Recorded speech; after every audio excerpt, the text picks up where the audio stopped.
Unified 911, anong matutulong namin sa'yo? Anya ti may tulong miken ka po. Anong may tatabang ko sa Unsay imo? akong ikatabang nimo? Ngini makadabang na misal ka no.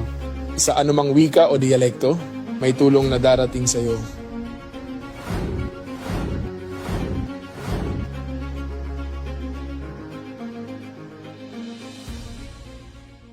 Lilingkod sa bawat Pilipino at magbibigay ng tamang impormasyon para sa tahimik at maayos na Pilipinas. Police News Network, alagad ng batas, tagapagtaguyod ng balitang pulis, sandigan ng mamamayan, patnubay ng katotohanan.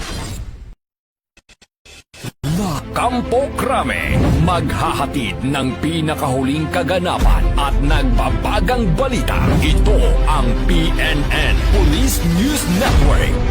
At ngayon, ang inyong mga tagapagbalita. Magandang umaga, bagong Pilipinas. Ako ang inyong tagapagbalita, tagataguyod ng Balitang Pulis. Police Executive Master Sergeant Jonathan De Leon. Ngayon, araw ng Miyerkules, muli nating makakasama bilang guest co-host si Miss Alexandra Faith Garcia, Miss Aura International 2021 winner. Magandang umaga po sa iyo, ma'am. Magandang umaga, Sir Jonathan. Magandang umaga, mga ka-PNN.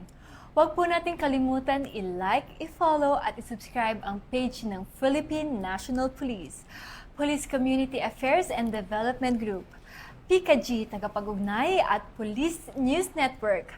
Kami po ay maghahatid sa inyo ng tamang balita, kwento ng pulis at serbisyo para sa mamamayan. At ito ang PNP News Online. Ang pangunahing balita ng Police News Network. Alagad ng batas, tagataguyod ng Balitang Pulis.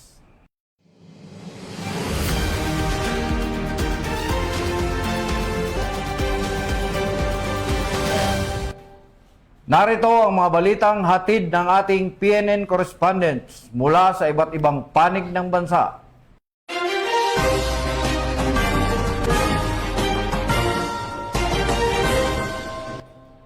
Mas pinaigting ng Albay PPO ang road safety sa pamamagitan ng Motorist Assistance Center na layuning matiyak ang kaligtasan at maayos na biyahe ng mga motorista. Layunin nitong magbigay ng agarang tulong at impormasyon sa mga biyahero bilang bahagi ng kanilang serbisyong nakatuon sa kapakanan ng publiko. Patrolman Corby Flores sa balita. Bilang bahagi ng patuloy na pagsisikap na mapalapit ang serbisyo ng pulisya sa mamamayan, sinuportahan ng Albay Police Provincial Office sa pamumuno ni Police Colonel Noel Donato Nunez ang inaugurasyon at blessing ng Motorist Assistance Center o MAC ng Ligao City Police Station. Isinagawa ang inisyatibong ito, katuwang ang Police Regional Office 5 sa ilalim ng pamumuno ni Police Brigadier General Erosito N. Miranda bilang bahagi ng Ligtas Maharlika Project, Bantay Lansangan, na naglalayong palakasin ang police visibility, mapabilis ang pagtugon sa emerhensya at mapaigting ang seguridad sa mga pangunahing lansangan. Matatagpuan ito sa Purok 3 Barangay Calzada, kahabaan ng Maharlika Highway, magsisilbing sentro ang pasilidad sa pagtulong sa mga motorista at pagpapatibay ng highway patrol operations.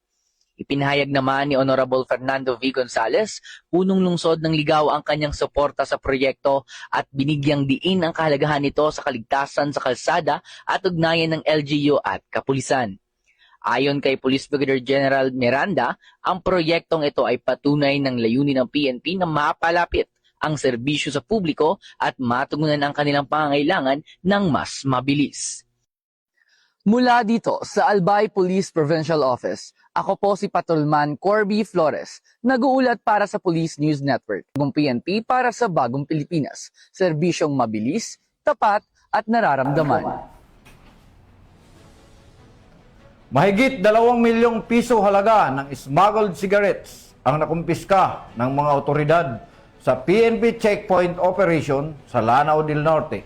Ayon sa ulat, natuklasan ng mga kontrabadong sigarilyo sa isinagawang inspeksyon bilang bahagi ng pinaigting ng kampanya laban sa smuggling at iba pang illegal na aktibidad. Ang detalye ng balita mula kay Patrolman Kim Luna.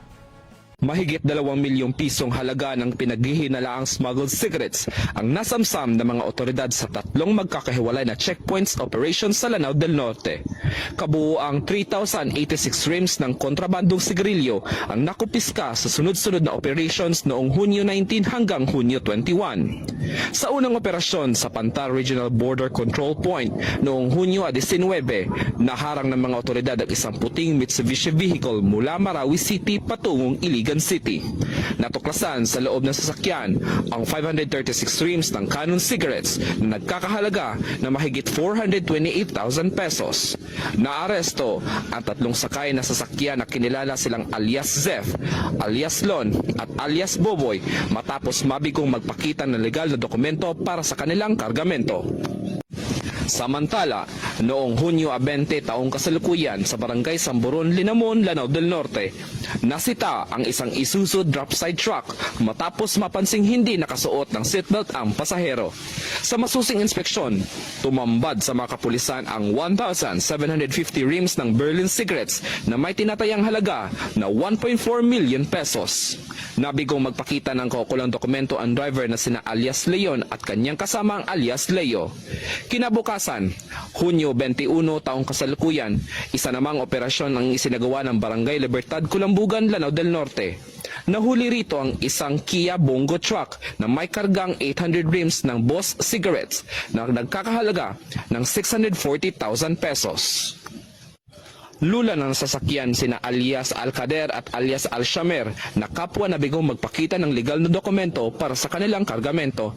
Sa kabuuan, umabot sa 2.46 million pesos ang halaga ng mga nakumpiskang smuggled cigarettes sa 3 operasyon.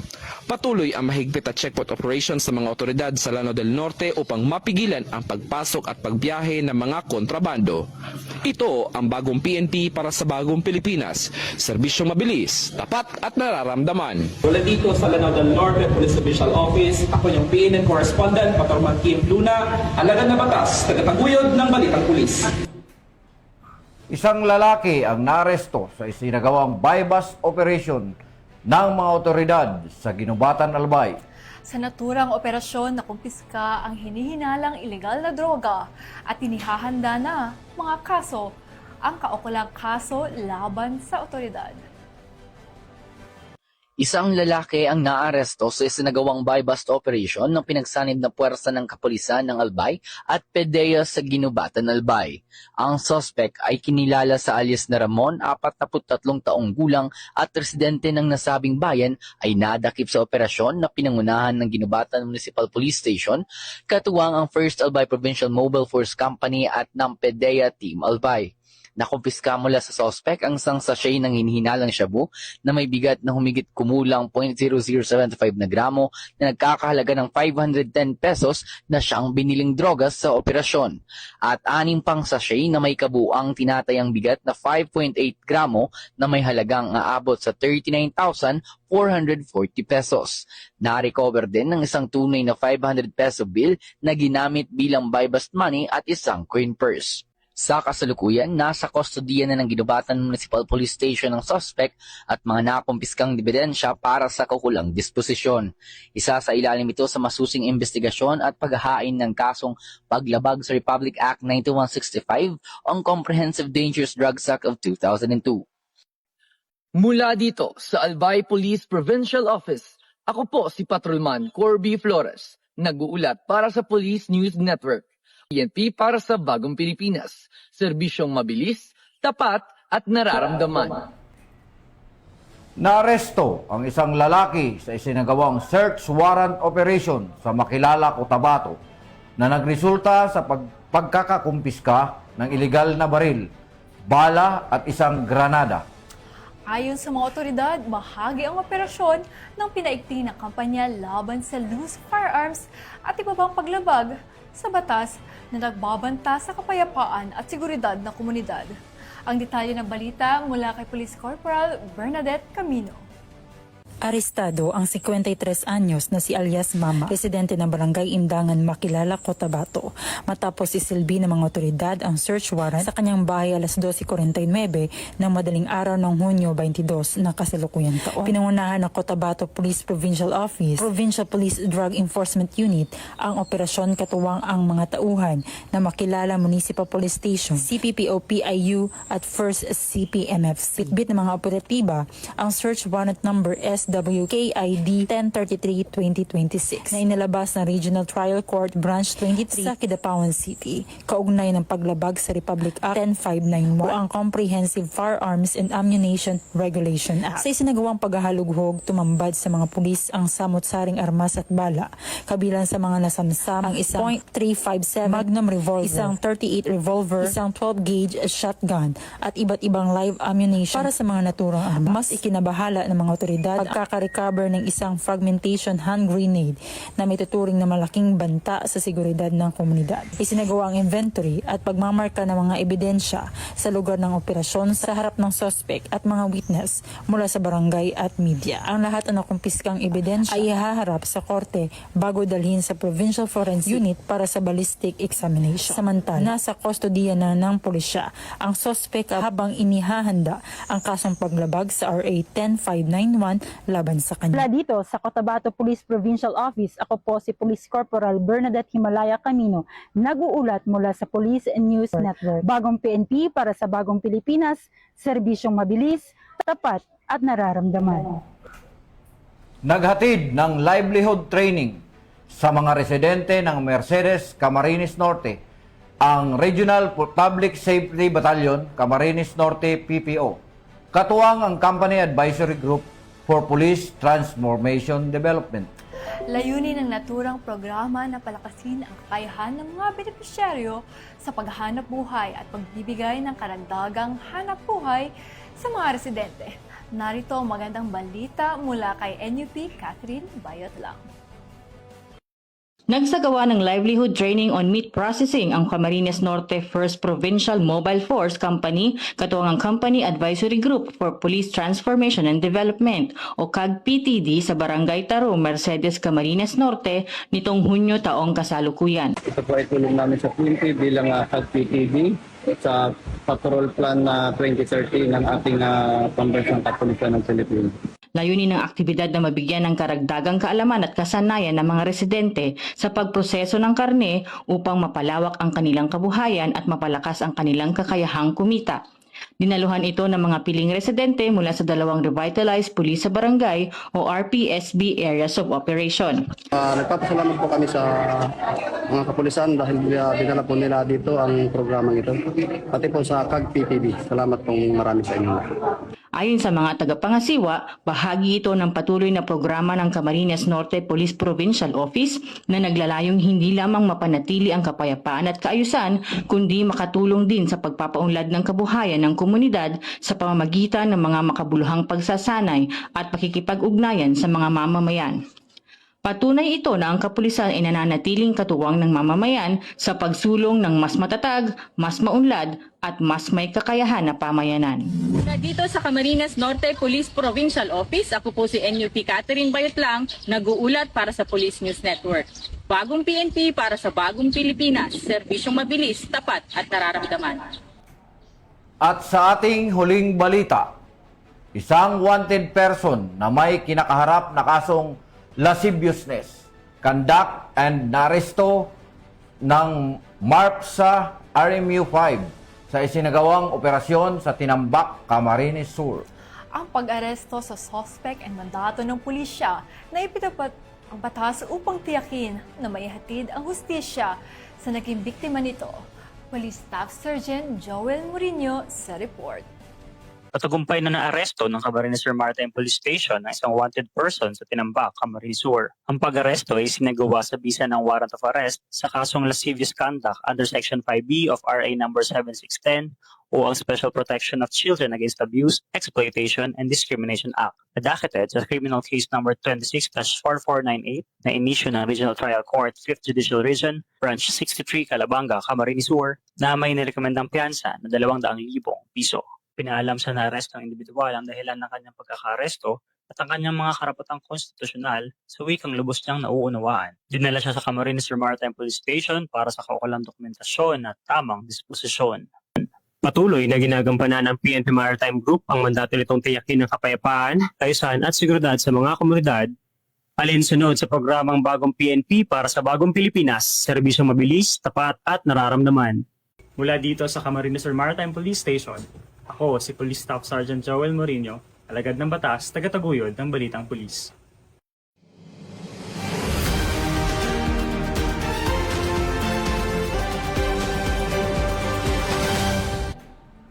At yan ang mga balitang nakalap ng ating PNN correspondents mula Luzon, Visayas at Mindanao.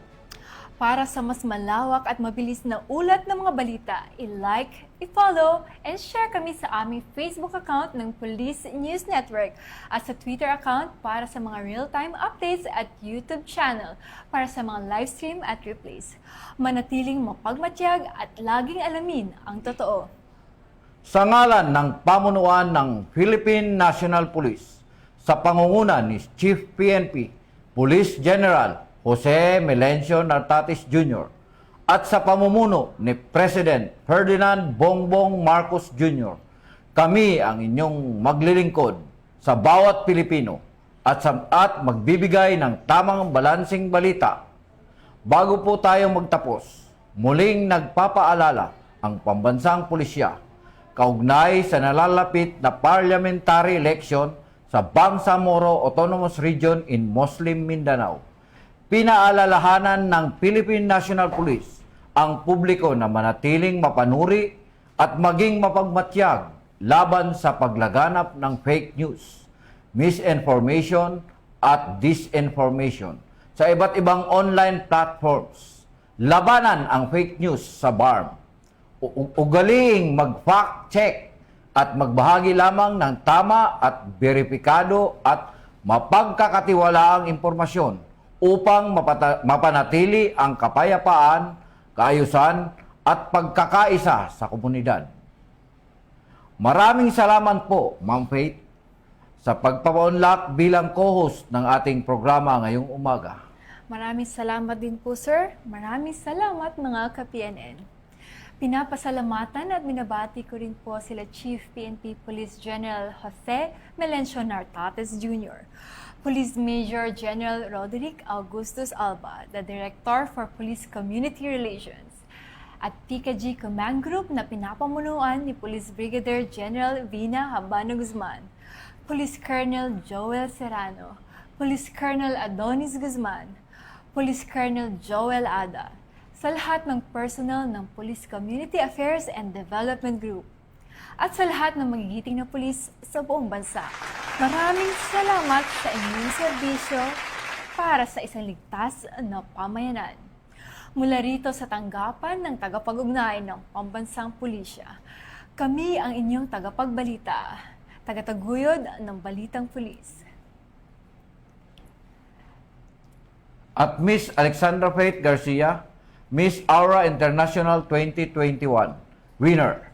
Maghahatid ng tamang balita, kwento ng pulis at serbisyo para sa mamayan.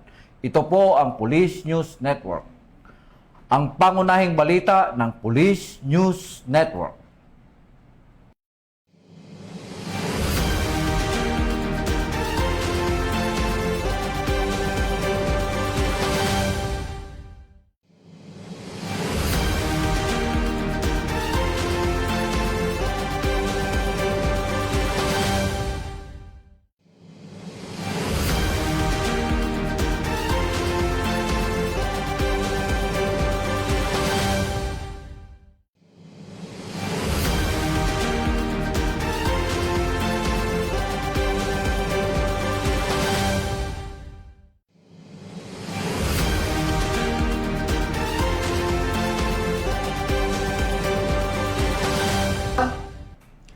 Bagong PNP para sa bagong Pilipinas. Serbisyong mabilis, tapat at nararamdaman.